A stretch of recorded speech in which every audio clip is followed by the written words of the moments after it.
Today we'll be talking about Chapter 33, Section 4, and the title of this is Foreign Policy After the Cold War. Now, the Cold War officially came to an end in 1991. This was marked by the breakup of the Soviet Union, and this was a big moment. You know, the United States had been in a period of constant warfare and high defense alert since the 1930s. And so now, for the first time in a very long time, we can begin to adjust to a peacetime defense, a peacetime economy. And there are many positive benefits of this, and this is going to lead to a redirection of many of our goals and policies. Well, first let's talk about the breakup of the Soviet Union. The last premier of the Soviet Union was named Mikhail Gorbachev. He was the General Secretary of the Soviet Communist Party. Now, for several reasons, the Soviet economy was under a great deal of stress. President Reagan's defense spending added increased stress to this economy. Part of Reagan's plan was to outspend the Soviets, and it worked. Now, granted, by doubling defense spending while lowering taxes by 25% in the United States, it doubled, if not tripled, our national debt during his first term as president alone. And we talked about how that contributed to a recession, huge strain on the U.S. economy. Well, part of his scheme was to challenge the Soviets to an arms race. When the Soviets saw that we were increasing our defense spending, they increased their defense spending. And when we doubled our defense spending, they had to do the same. And because of this added pressure on an already stressed economy, the Soviet Union was on its way to its demise. Now, Gorbachev decided to allow some new freedoms in the Soviet Union. And these are two Russian words that you need to understand. Number one is glasnost. Glasnost was the beginning of a free speech movement in the Soviet Union. That means that Soviet citizens would be allowed to criticize the government. There would be limited freedoms of the press. And for the first time in Soviet history, people could openly criticize policies of the Soviet government. Now, the next plan is called perestroika. And this was the beginning of a movement in the Soviet Union towards democracy. The idea of these two policies was to create better relations with the United States, to end the Cold War, so that the Soviets could decrease their defense spending and hopefully remake themselves to be more sustainable. These better relations resulted in a major treaty. It's called the INF Treaty, for Intermediate Range Nuclear Forces Treaty. Through a mutual agreement with the United States in arms control, the USSR was able to reduce the amount of money it was having to spend on weapons of mass destruction, again, to prioritize its economy.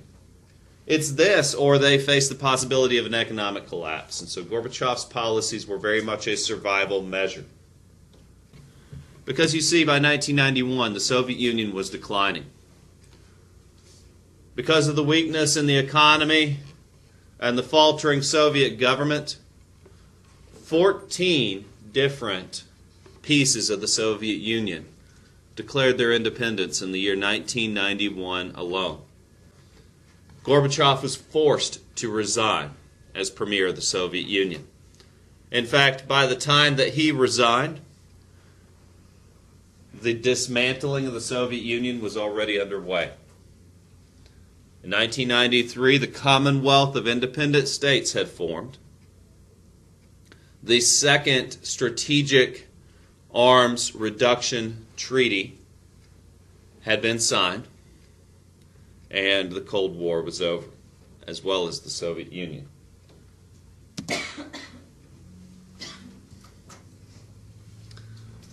Mikhail Gorbachev had reduced Soviet control over Eastern Europe. He encouraged these former satellite states to issue democratic reforms. By the end of the 1980s, the Berlin Wall was torn down. If you've been to the museum in Washington, D.C., you got to touch a piece of the Berlin Wall. And by 1990, the two parts of Germany, East and West, were reunited. Now, this is a major shift in policy for Europe. The Soviet Union was the largest country in the world, and Eastern Europe, controlled by the Soviets, represented as much territory,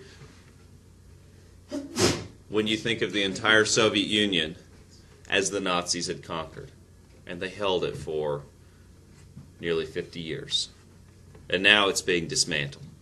Czechoslovakia, the Baltic states, Hungary, Bulgaria, Romania, and Poland all became non-communist and all instituted democratic reforms. And so this represents a major shift in political power. It's called decentralization, where the big central government in Moscow begins withdrawing from these satellite states. Generally, this means more freedom for these states, though that comes with a time of transition, which is not always smooth. In fact, in Yugoslavia, a country that no longer exists today, civil war broke out with the decentralization of government and the Soviets no longer maintaining control in this area. The people began to fight amongst themselves. We saw the same in India when Gandhi freed India from British rule, and that's great and all. But a civil war broke out right afterwards between Muslims and Hindus along ethnic lines. And we see the same in Yugoslavia along ethnic lines. Now, in the 1980s, in fact, through to the present day, communism has continued in China. However, China has changed a lot since their communist revolution in the 1940s. China has loosened their business restrictions. They've stopped price controls. And these are trends toward economic liberalization, meaning that while China maintains the political structure of a communist nation, and they do maintain a tight control over their citizens and economy, they're more capitalist than they ever have been. I mean, hey, isn't most of the stuff that we use made in China? So there is quite a bit of commerce ongoing. If you go into international business, you will benefit greatly from learning to speak Chinese.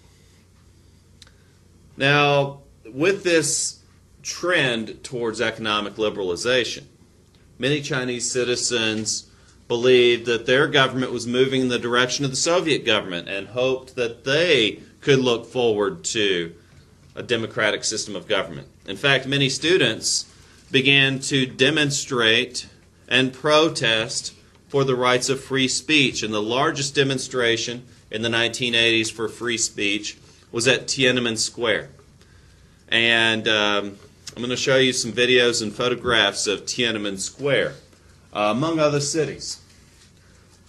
Unfortunately, this revolution did not have a happy ending.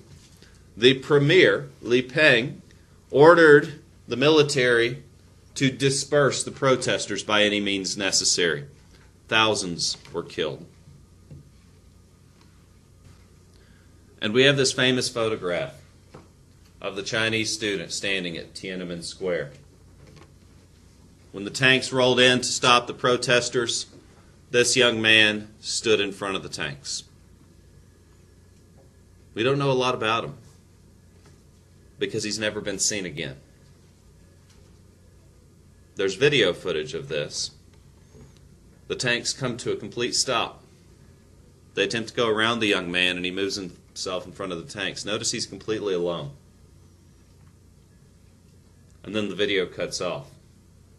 We have no idea what happened to him. We can only assume he was killed because thousands of others were. But that's courage.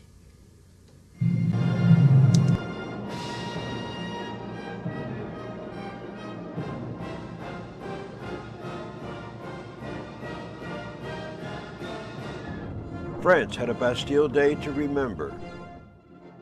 But even Paris's dazzling anniversary was overshadowed by memories of the terror. Not that of 2 centuries ago, but the terror of 1989.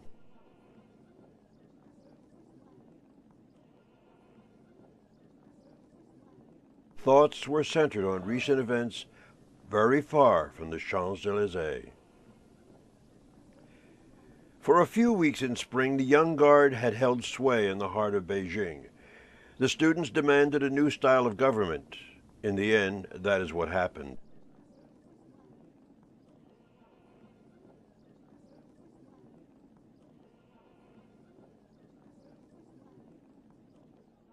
On a night in May, Tiananmen Square became a killing ground.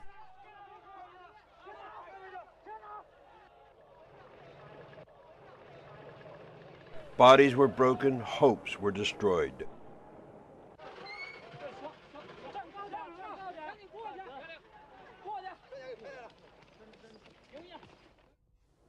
The People's Army had moved against the people and crushed all they inspired. One man made a stand for freedom. Even tanks are daunted by such courage.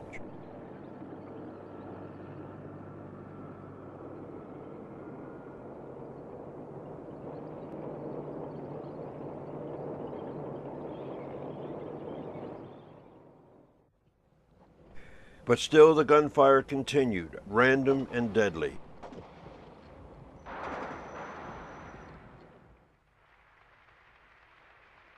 Those responsible showed no remorse and no mercy.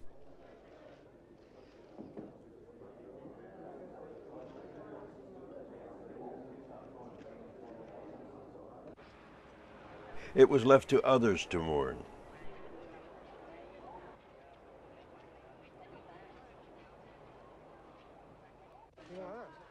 Fear ruled the streets.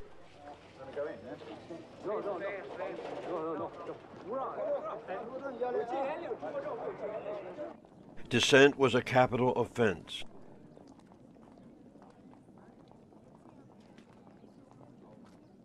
In just 7 days, the face of modern China was changed forever.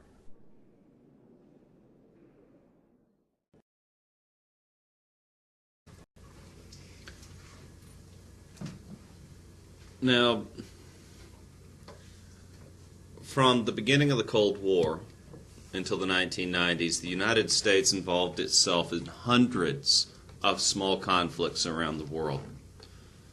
The general purpose of these was to prevent the spread of communism by supporting the uprising of small groups against communist leaders. One of these small countries that we involved ourselves in was Nicaragua in South America. A rebel group called the Sandinistas had taken over Nicaragua. President Carter sent them aid.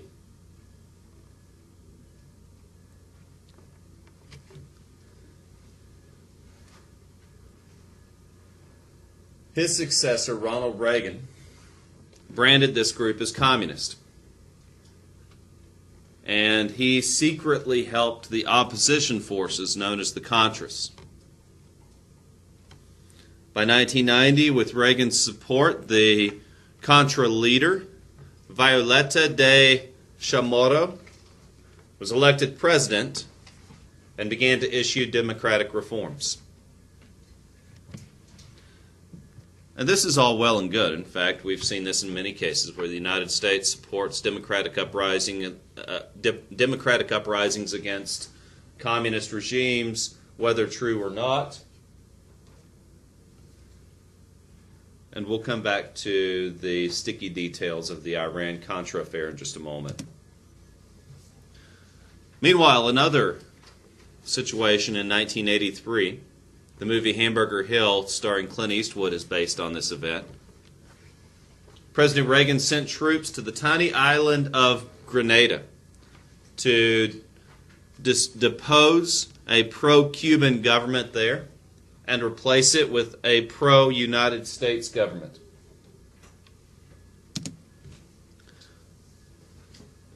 And then the tiny country of Panama, where the Panama Canal is. President George H.W. Bush sent troops to arrest the dictator Manuel Antonio Noriega for drug trafficking. Noriega's regime had been involved in the production of large quantities of drugs that were being funneled into the United States. And as part of our war on drugs, we sent the U.S. military to countries around the world to arrest those who were involved in trafficking drugs into the United States. In fact, Noriega was sentenced to 40 years in American prison.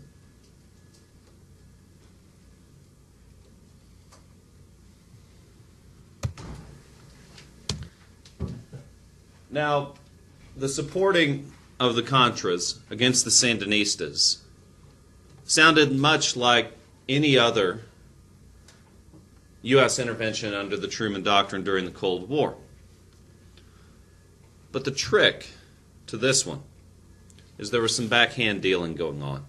You see, in 1983, terrorists loyal to Iran took American hostages in Lebanon, which is a small country just north of Israel.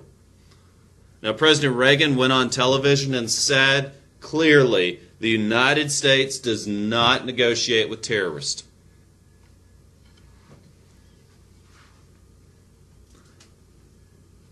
And before long, these terrorists were released. And publicly, Reagan claimed that we had done this through threat of force and not as a result of negotiation. The Iranians allowed these terrorists to go because of their fear of the great President Reagan.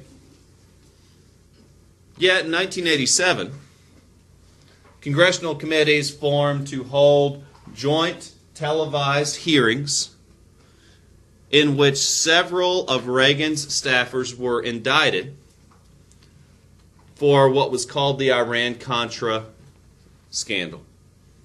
How were these hostages released? It wasn't out of intimidation. It wasn't a threat of military reprisal from the United States. It was that in exchange for these American hostages in Lebanon, we sold weapons to Iranian terrorists, and we used the money from those weapon sales to fund the Contras in Nicaragua, who also won their revolution. That was called the Iran-Contra affair. Though publicly we did not negotiate with terrorists, that was a lie. These White House staffers involved in the logistics of this plan were indicted on felony charges, which, by the way, they were pardoned by George H.W. Bush when he became president. At the beginning of the year, Iran celebrated the 7th anniversary of the revolution by the Ayatollah Khomeini. It still appeared to Western eyes the most dangerous nation in the Middle East, preaching the most militant form of the Muslim religion. Iran was not a country you had any dealings with if you could avoid it, but it became public in autumn of 1986 that both French and Americans had privately decided that you could not avoid it in dealing with the Iranians because Iranians had influence over their religious supporters in Lebanon, and those religious supporters held both French and American hostages. In their messages, the captives contrasted their plight with the efforts to get Nicholas Danilov out of Russia with the apparent lack of effort to save them. The official American position was that it refused to negotiate with terrorists, but unofficially it had negotiated. This was confirmed publicly by the Iranians. American officials secretly visited Tehran and offered the Iranians weapons in return for the release of their hostages. It was also revealed that the Israelis had acted as middlemen in the dealings. The hostages were released.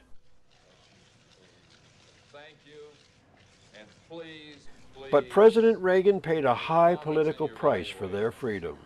It was soon discovered that the weapons money paid by Iran was given to Contra rebels who Mr. Reagan supported in Nicaragua. So America broke 3 of its own rules. They had negotiated with terrorists, secretly sold arms to Iran, and given money to the Contras. It was not clear just how much President Reagan knew of these activities on his behalf. One of his top advisors resigned. Mr. Reagan's popularity sank.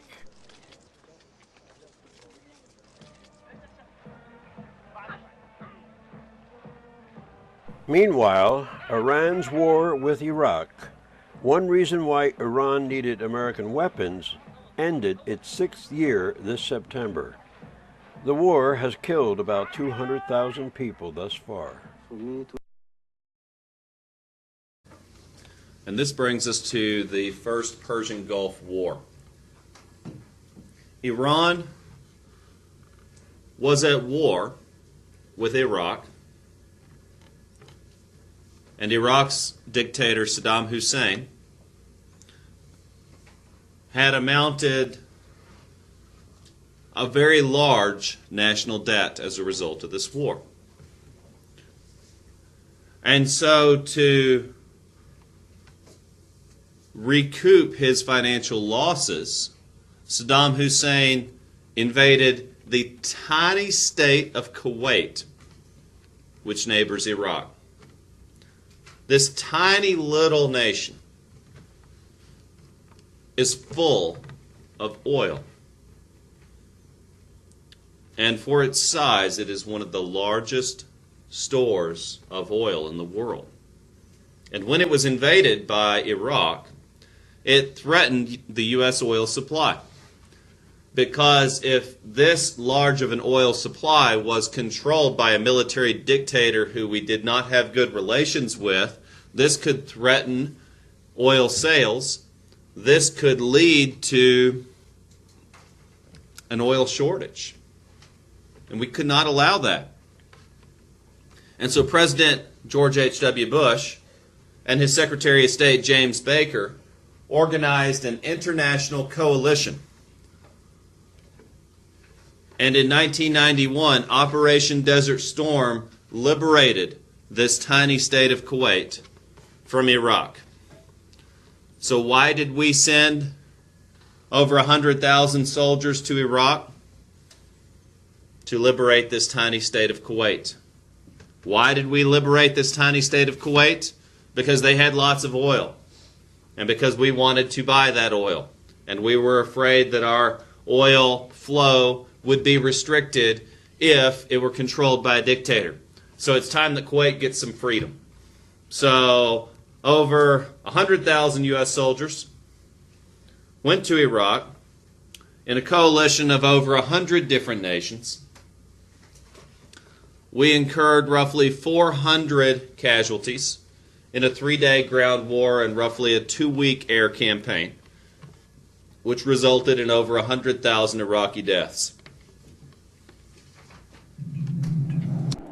When more than words finally began to be exchanged in the Gulf, there was an ironic sense of relief for many of the Alliance troops there. The waiting was over. The fighting had begun. In the first days and the following weeks, the Alliance launched a series of air attacks inside Iraq and occupied Kuwait. Although some were in civilian areas, the Alliance said its bombing was selective and specific.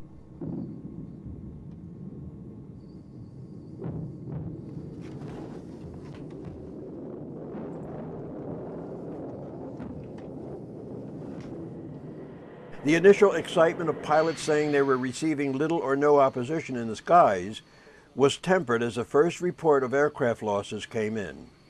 The realities of war were beginning to be felt. Despite the sophistication of their technology, the media of necessity had to rely on the military authorities for any coverage of the attacks that were taking place. Much was being made of the Scud missiles being held by Iraq, able to be moved around to different launch sites. They proved difficult to track down and a serious threat, especially to Israel. There were fears that the Jewish state would respond to any Iraqi attack by joining the conflict, thus threatening the Arab-Western alliance. However, with the supply of U.S.-made Patriot missiles and some diplomatic pressure, Israel was persuaded not to respond when the attacks eventually came. Saudi Arabia came under Scud attack too. And it was clear, even with Patriot protection, a disabled Scud was not a safe one. Got a live hit on the air. Great, guys.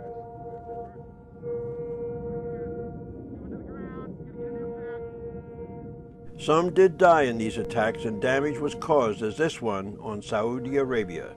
But ironically, it was to be in the last days of the war that a Scud claimed the lives of 28 American Marines. While appearing to stand little chance in the military conflict, Iraq was to take the initiative in the propaganda war. When United States aircraft attacked Baghdad in February, they bombed what they said was a military command bunker. The Baghdad authorities said the building was an air raid shelter. More than 200 people died and many more were injured. This created strains within the coalition.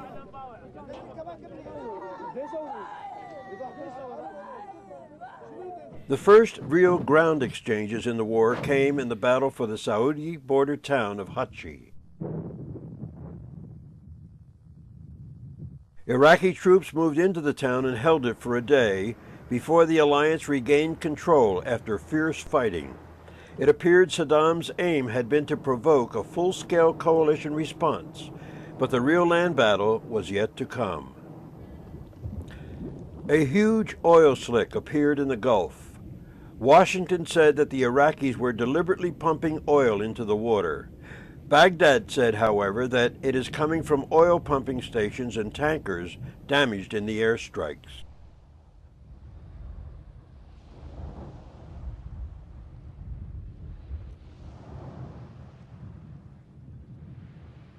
Tension was rising perceptibly in the Gulf until on February 24th, the long-awaited coalition ground offensive began.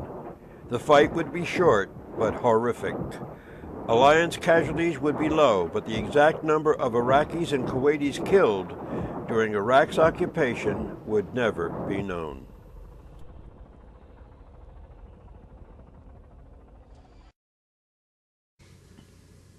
Meanwhile, a little about George H.W. Bush. So, when Bush was elected president, we were in the midst of a deficit crisis, meaning that we were spending more than we were bringing in. This led to a recession which lasted for 2 years.